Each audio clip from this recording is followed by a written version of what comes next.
تصویربرداری در اورژانس. Images in Emergency Medicine. یک بیمار نحیف با درد شکم. این کیس رو هم از Western Journal of Emergency Medicine انتخاب کردم. بریم ببینیم کیسمون چی هست. در بیمارانی که با درد شکم به اورژانس مراجعه میکنن، یکی از تشخیصایی که میتونه مطرح باشه وولوولوسه. در حالی که وولوولوس سکم بیشتر توی افراد جوان اتفاق میفته، ما وولوولوس سیگموید رو بیشتر در آدم‌های مسن میبینیم. بیماری که در اینجا میخوایم معرفی بکنیم یه آقای 76 ساله است که با درد شکم و یوبوست به اورژانس مراجعه کرده. در شرح حال بیماری‌های گذشته بیمار پس مدیکال هیستوریش یک CVA ایسکمیکی وجود داشته چند سال قبل که بیمار رو از 6 سال قبل حدوداً بدریدن کرده. همچنین بیماری شرح حالی از عمل جراحی میده که شامل تراکئوستومی و گاستروستومی بوده. وقتی که بیمار به اورژانس میرسه فشار خونش نرمال بوده، تبدار نبوده، ولی به میزان خیلی اندکی تاکیکارد بوده. در معاینه شکم دیستنشن بسیار شدید دیده می شده به همراه یک تندرنس در ناحیه left lower quadrant و همراه با شواهدی از پریتونیت در همون ناحیه. تست‌های آزمایشگاهی رو برای بیمار ارسال میکنن و وقتی که جوابش میاد متوجه میشن که یک لوکوسیتوزی وجود داره. خب تصمیم میگیرن که برای بیمار گرافی و CT انجام بدن. یعنی خب اول گرافی رو انجام میدن و بعد بر اساس گرافی CT اسکن رو انجام میدن. توی گرافی و CT لوب های دیلاته روده رو میبینن در ناحیه سیگموئید و همچنین یک وولوولوسی که در ناحیه دیستال اتفاق افتاده و اینا رو میذارن کنار یافته های بالینی بیمار و یافته های آزمایشگاهی بیمار و در نهایت با توجه به اینکه مجموع اینها پیشنهاد کننده این بوده که یک گانگرنی اتفاق افتاده، بیمار تحت عمل جراحی لاپاراتومی قرار میگیره. بریم تصویربرداری های بیمار رو ببینیم. این گرافی بیمار هست. همونطور که میبینید در اینجا لوپ دیستانته روده رو میبینید که وولوولوس سیگموئید هست. این شکل تیپیک وولوولوس سیگموئید هست. در اینجا هم نمای اسکات CT اسکن بیمار رو دارید میبینید که نشون دهنده همون لوپ دیستانته سیگموئید به شکل کافی بین هست. موقع عمل جراحی سیگموید وولوولوس رو میبینن به اضافه شواهدی از نکروز در روده ها. چیکار میکنن؟ وولوولوس رو ریداکت میکنن و سیگموید رو هم برمیدارن. در طی روزهای بعد از بستری هم بیمار مشکلی از نظر عمل جراحی پیدا نمیکنه.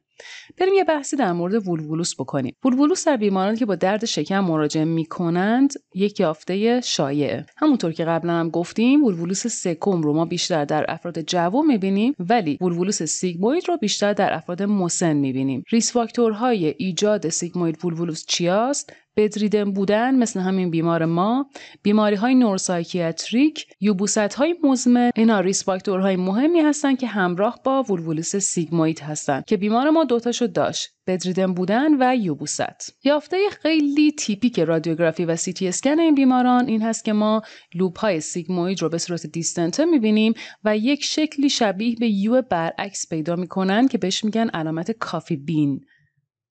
البته در 1/4 موارد CT اسکن این ظاهر کلاسیک دیده نمیشه. اتفاقا توی رادیوگرافی تشخیص وولوولوس راحت‌تر از CT اسکنه. چرا؟ چون رادیوگرافی میاد تصویری از روبرو به شما میده و شما اون تصویر یو شیپ و کافی بین رو راحت‌تر توش تشخیص میدین. در حالی که وقتی CT اسکن انجام میدید اگر اون نمای اسکات اولیه رو نبینین که در واقع تصویری از روبرو مثل بیمار خودمون، بقیه مقاطع CT اسکن به صورت اکزیال هستن، یه برشی از شکم، مثل اینی که شما دارید از سر بیمار به شکمش نگاه میکنید. به خاطر همین دیگه اون شکل تیپیک یو شیپ رو نمیبینید و تشخیص ممکنه یه ذره براتون سخت‌تر بشه. درمان حالا چیه؟ درمان اینه که ما باید اون لوپی که دور خودش چرخیده رو به سر جای اولش برگردونیم. میتونن از طریق اندوسکوپ این کارو بکنن، اندوسکوپیک ریداکشن انجام بدن که خب البته ریکارنسش بیشتره، و میتونن از طریق سرجیکال این کارو انجام بدن، یعنی که شکم به بیمار رو باز بکنن و اونو برگردونن سر جاش، که خب این روشی هست که احتمال یه عود بکنه کمتره و خب مواقعی که بیمار احتمالاً گانگرن و نکروزی اتفاق افتاده، پرفوریشن اتفاق افتاده و بیمار در واقع بدحال‌تره، خب این اپروچ سرجیکال رو باید انتخاب بکنیم. در ادامه بریم یه سری تصویر برداری از بیماران وولوولوس ببینیم.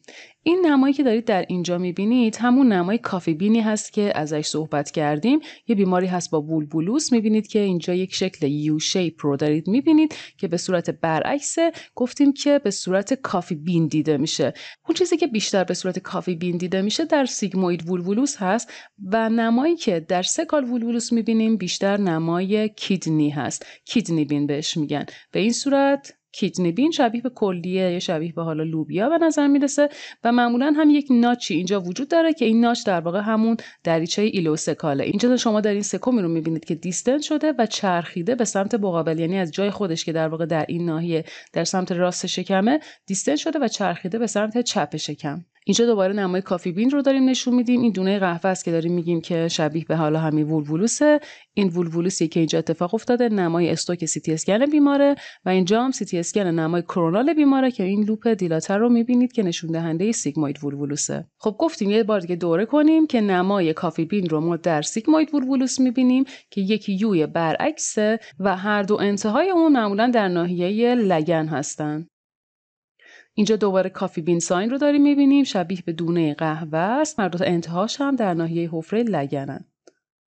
اینجا باز همون نمای کافی بین ساین و اینجا هم یک نمای کافی بین ساین میبینیم که نشون دهنده وولوولوس سیگمویده.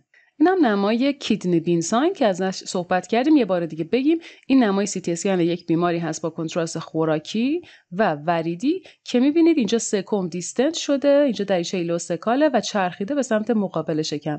به این نما میگن نمای کیدنی بین. اینجا باز دوباره داریم نمای کیدنی بین ساین رو میبینیم. دیستنشن بسیار شدید این قسمت از سکوم باعث شده که لوپ های روده کوچیک هم دیستنت بشن و در واقع اثر فشاری این لوپ دیستنت بر روی لوپ های روده کوچیک باعث شده که در اونجا هم شواهدی از انسداد دیده بشه. اینجا هم همون کیدنی بین ساین رو دارید میبینید. باز هم دو تصویر از کیدنی بین ساین برای اینکه در ذهنتون کامل جا بیفته. خب با هم دیگه یافته‌های تصویربرداری وولوولوس سکوم و وولوولوس سیگموید رو بررسی کردیم. متشکرم از توجه شما.